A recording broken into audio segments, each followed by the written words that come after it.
हरे कृष्ण सभी को। आप सबका एक बार और स्वागत है श्रीमद् भागवत के क्लास में। लगभग हम श्लोक नंबर 20 तक कर चुके थे। अब श्लोक नंबर 21 स्टार्ट करते हैं। लेकिन इसको प्रारंभ करने से पहले हम भगवान श्री कृष्ण की प्रार्थना करेंगे। तो सभी लोग अपने दोनों हाथों को जोड़ लें और भगवान श्री कृष्ण से प्रार्थना करें। ओम नमो भगवते वासुदेवाय। जन्माद्यस्य यतो अन्वयादितरश्चार्थस्विज्ञस्वराट् तेने ब्रह्महृदायादि कवये मुह्यन्ते सूर्याः तेजो वारिमृदां यथ विनिमयो यत्र सर्गो मरीषा धाम्ना स्वेन सदा निरस्तकुहकं सत्यं परं धीमहि। नारायणं नमस्कृत्य नरं चैव नरोत्तमं देवीं सरस्वतीं व्यासं ततो जयमुदीरयेत्। हरे कृष्णा कृष्णा कृष्णा हरे हरे, हरे राम राम राम हरे हरे, हरे कृष्णा। अब श्लोक नंबर 21 स्टार्ट करते हैं। भूतेषु विरुद्धभ्य उदुत्तमाये शरीरश्रीपास्तस्तेषु सबोधन धनिष्ठा ततो मनुष्यः प्रमथा अस्ततो अपि गंधर्व सिद्धा विबुधानुगाये देवासुरे भयो मधत्व प्रधाना दक्षादयो ब्रह्मसुता सतु तेषाम भवः परः सो अथ वीर अंच वीर्यः स मत्परो अहं द्विजदेव देवः। अब यहाँ पे ऋषभ देव भगवान अपने पुत्रों को कहते हैं, दो प्रकार की प्रकट शक्तियों आत्मा तथा जड़ पदार्थ में से जीव शक्ति वनस्पति घास वृक्ष तथा पौधे, जड़ पदार्थ पत्थर पृथ्वी इत्यादि से श्रेष्ठ है। इन अचर पौधों तथा वनस्पतियों की तुलना में रेंगने वाले कीट तथा सरीसृप श्रेष्ठ है। कीटों तथा सरीसृपों में से पशु श्रेष्ठ है क्योंकि उनमें बुद्धि है। पशुओं से मनुष्य श्रेष्ठ है और मनुष्यों से भूत प्रेत क्योंकि उनके कोई भौतिक शरीर नहीं होता।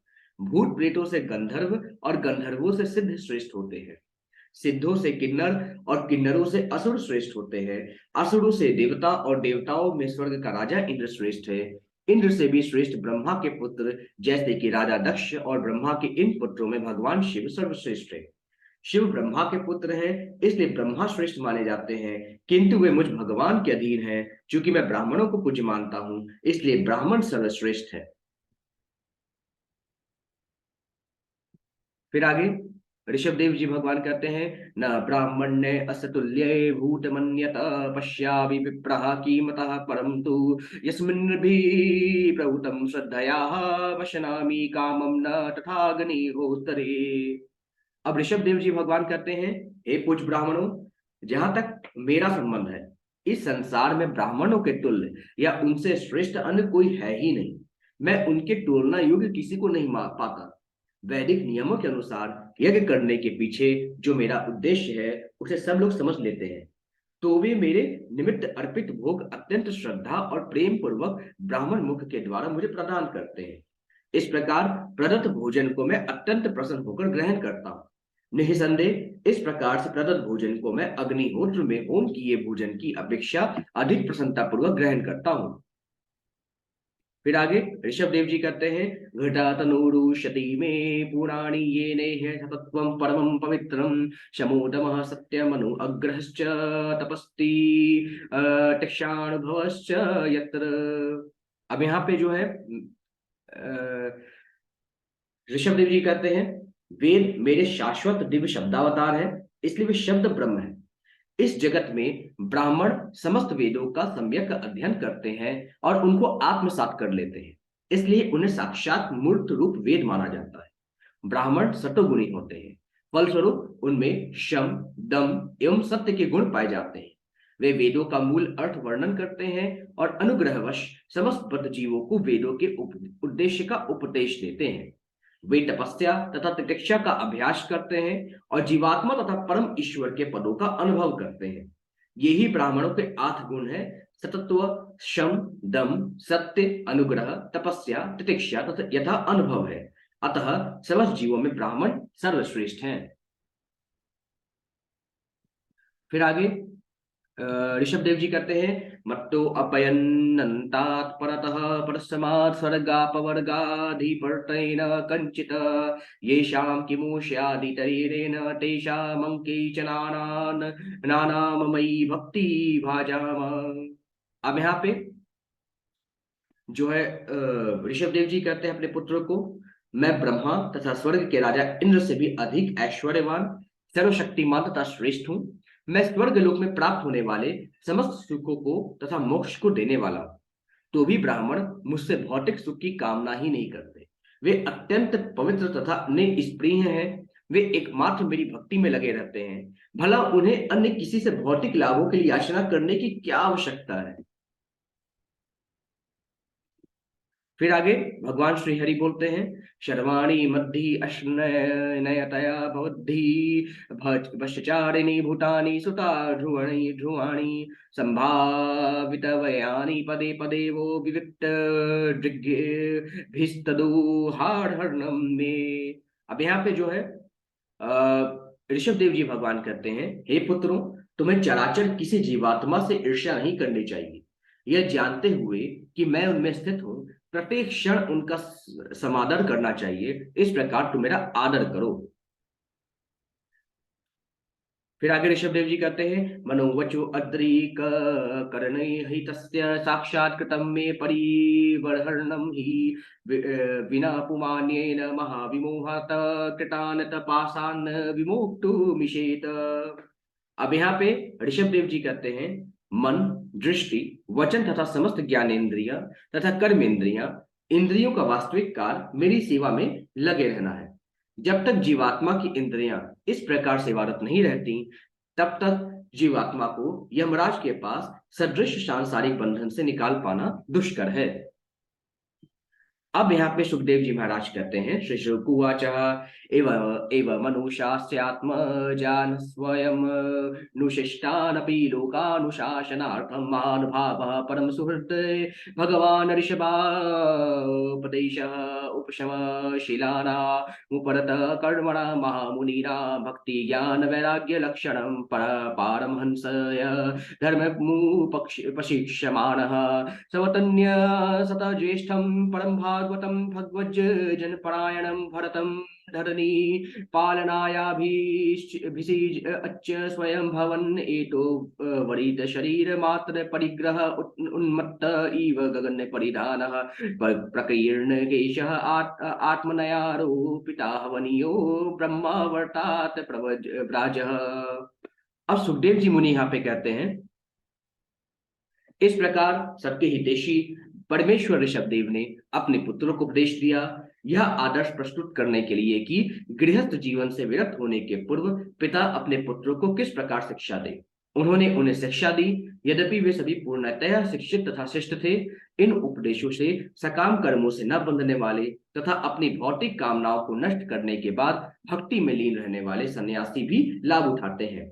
ऋषभदेव ने अपने 100 पुत्रों को शिक्षा दी, जिनमें से सबसे बड़ा भरत था, जो परम भक्त तथा वैष्णवों का अनुयायी था। भगवान ऋषभदेव ने अपने ज्येष्ठ पुत्र को सिंहासन पर इसलिए बैठाया कि वह सारे संसार पर शासन करे। इसके पश्चात घर में रहते हुए भी भगवान ऋषभदेव पागल के सदृश नंगे तथा बाल बिखरे रहने लगे। तब यज्ञ अग्नि को अपने में लीन करके विश्व का भ्रमण करने के लिए उन्होंने ब्रह्मावर्त को छोड़ दिया। फिर आगे सुखदेव जी कहते हैं, जनांड मूक बर्हिरपि साचो अन्माद कवदवधूत वेशो अभिभाषया मानो अपि जनानां गृहीत मौन व्रत अस्तूष्णीम बहुव। सुखदेव जी कहते हैं, अवधूत रूप धारण करके भगवान ऋषभदेव अंधे, बहरे तथा गूंगे, जड़, भूत अथवा पागल के समान मनुष्य समाज में घूमने लगे। यद्यपि लोग उन्हें इन नामों से पुकारते, किंतु वे मूक बने रहते और किसी से कुछ बोलते नहीं थे।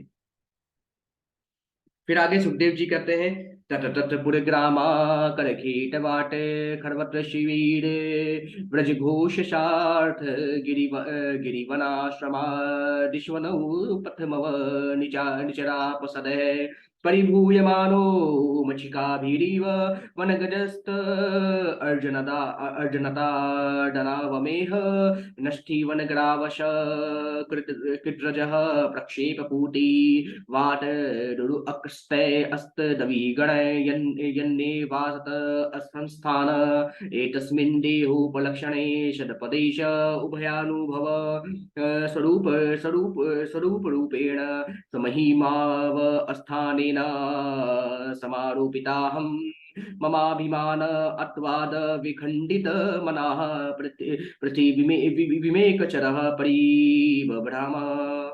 अब सुखदेव जी कहते हैं, ऋषभदेव नगरों, गांव, खानों, किसानों की बस्तियों, घाटियों, बागों, सैनिक छावनियों, गौशालाओं, अहीरों की बस्तियों, यात्रियों की विश्रामशालाओं, पर्वतों, जंगलों तथा आश्रमों के बीच घूमने लगे।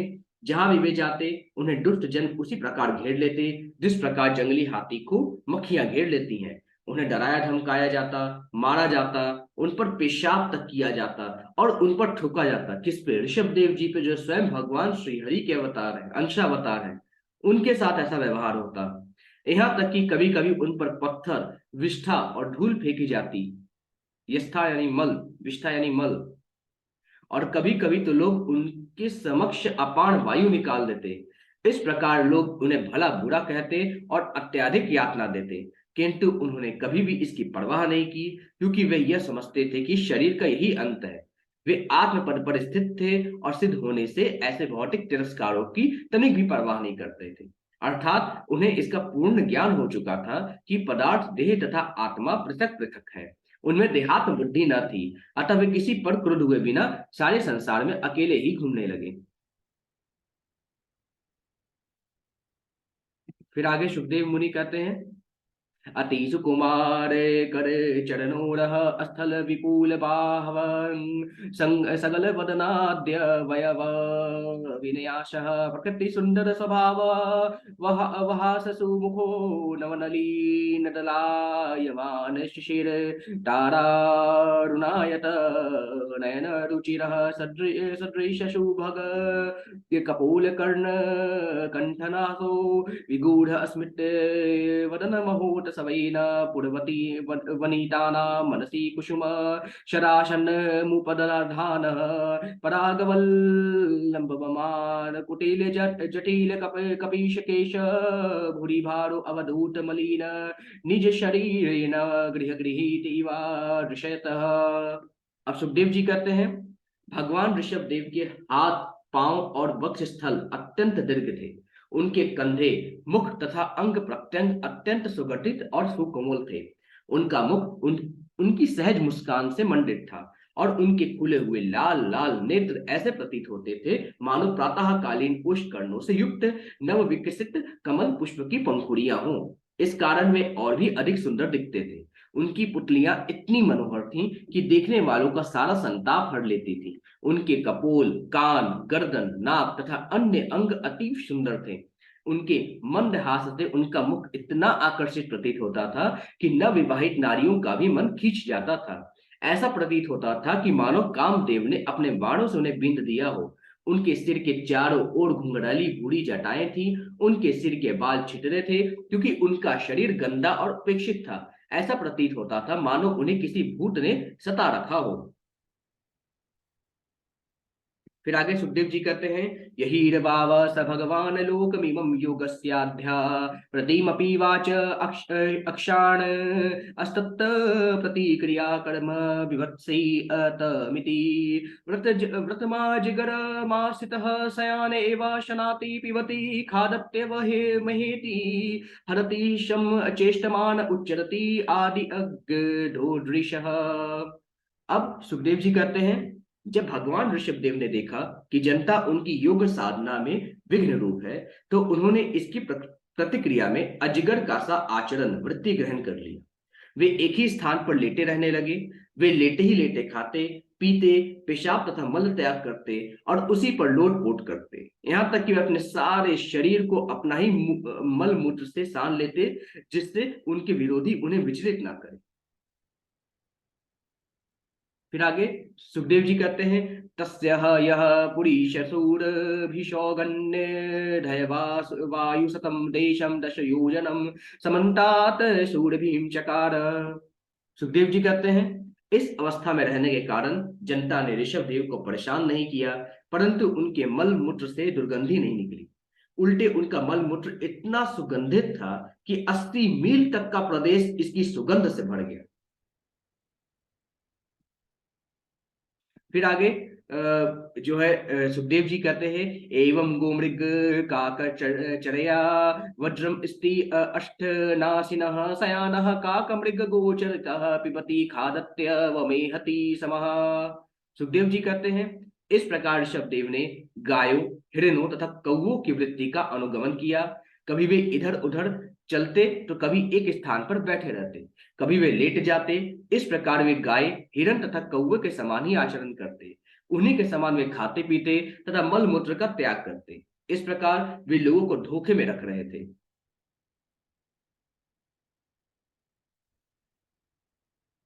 फिर आगे सुखदेव जी कहते हैं, इति नाना योग चरणो भगवान कैवल्य पटीषभो अवितरत परम परम महानंदानुभव आत्मनि सर्वेषां भूतानामात्म भूते भगवती वासुदेव आत्मनो अव्यवधानानंतरो भावेन सिद्ध समस्ता अर्थ परिपूर्णो योगेश्वर्याणि विहाय समनो जवान जवान धारण परकाय प्रवेश दूर ग्रहणादिनी यद्रि अक्षपोक यद्रि अक्षोपगतानि नांजसा नृप हृदयना भयनंदतः। अब सुखदेव जी कहते हैं, हे राजा परीक्षित, श्री कृष्ण के अंश भगवान ऋषभ देव ने समस्त योगियों को योग साधना प्रदर्शित करने के उद्देश्य से उनके विचित्र कार्य किए। वे मुक्ति के स्वामी थे और दिव्य आनंद में सतत लीन रहते थे, जो हजारों गुना बढ़ गया था। वसुदेव के पुत्र रूप वासुदेव कृष्ण उनके आदि कारण हैं। उनके स्वरूप में कोई अंतर नहीं। फलतः भगवान ऋषभ देव रोने, हंसने तथा थरथराने के प्रिय लक्षण प्रकट करने लगे। वे दिव्य प्रेम में सदैव निमग्न रहते। फलस्वरूप सभी योग शक्तियां अपने आप उनके पास पहुंचती, यथा मन की गति से आकाशगमन, प्रकट और अदृश्य होना, अन्यों के शरीर में प्रवेश कर जाना और दूरस्थ वस्तुओं को देख पाना। यद्यपि वे इन सबको कर सकने में सामर्थ्यवान थे, किंतु उन्होंने इन शक्तियों का प्रयोग नहीं किया।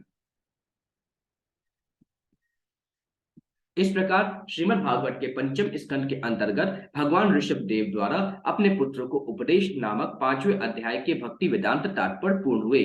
बोलिए श्री कृष्ण भगवान की जय, ऋषभ देव भगवान की जय, वृंदावन बिहारी लाल की जय। हरे कृष्णा। अब चैप्टर नंबर 6 भगवान ऋषभ देव के कार्यकलाप, ये हम कल देखेंगे। आज के लिए बस इतना ही। सभी को हरे कृष्णा।